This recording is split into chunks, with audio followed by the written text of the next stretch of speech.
When Hotline Miami released back on October 23, 2012, it was met with universal praise for its bright colors, catchy music, and slick gameplay. It's a top-down twin-stick shooter where you play as a nameless character with one goal: kill everyone in sight. In celebration of its 5th anniversary, I'm going to take a look back at what made Hotline Miami so stand out.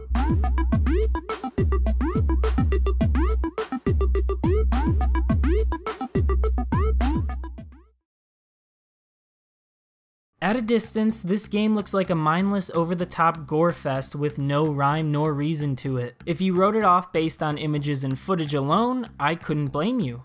Hotline Miami looks like it would evoke the same emotions as 2015's Hatred. The reason it doesn't is that Hatred had no point to its violence.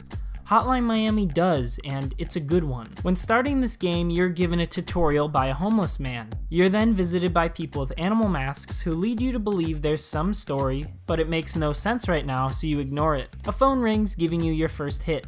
Mission 1 begins, and you get a feel for the game. You'll bash a head in, storm through a couple doors, and vibe to the original soundtrack. All fine and dandy.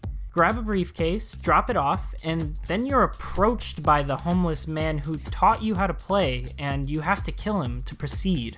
That feels a bit off, but you've done worse. It may be the game playing a trick on you.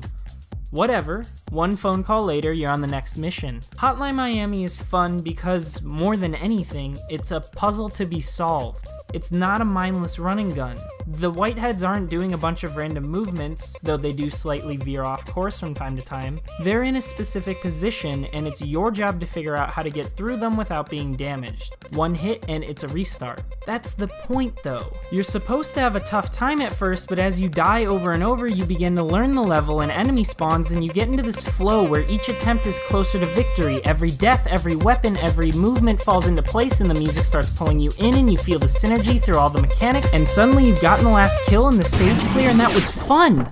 You throw your hands up in victory. But something's off. The music has stopped, the visuals are calmer, and you're told to walk back to the car. You do, and you can't help but notice all the death left in your wake. Blood, bodies, all for what cause? Because the phone call told you to? Is that guilt you're beginning to feel? Meh. There's some point to this, the game just hasn't explained it yet, right? A few missions later, Hotline Miami asks you the question, do you like hurting people? It doesn't let you answer in-game, but poses it for you to ponder while continuing it. The playable character, referred to as Jacket by players, has no emotion, no dialogue, no life. He can't affect your decisions, and he isn't supposed to. Everything is left up to you. Forward you go, expecting the game to give you a reason for all this killing. The levels and the bodies begin to pile up as you wait. A constant cycle of violence disguised by thrilling gameplay and enticing music. A constant cycle of guiltily walking back through all the corpses after each stage clear. Hell, the game rewards you for experimenting and killing in as many ways as you can. The more violent the death, the more points you get. This forced reflection persists until the end of the game, where you feel you deserve an answer. Long story short, you don't get one. Jacket's story comes to an end with him killing his way through a mansion and claiming it for himself. Roll credits. You think it's over, but after the credits, there's actually another sequence. One that represents your exact thoughts on Jacket's experiences. Everything rewinds to the beginning of the timeline, with you playing as Helmet, a character you kill at some point in Jacket's story. Helmet has also been receiving these calls, but is fed up and questioning why. His goal is to find those responsible. Helmet only has a few missions, but they're important. In a sick twist, you end up killing Jacket and setting out on your own timeline, one where you find some answers. Kind of. Hotline Miami laughs a bit in your face now. Once Helmet finds the people responsible, you expect some resolution. Instead, you get two characters who are clearly representing the two project leads on the game, telling you there's no reason for all the calls. They made them because they can. Why do you need a reason for everything? What's going on down here, Jacket asks.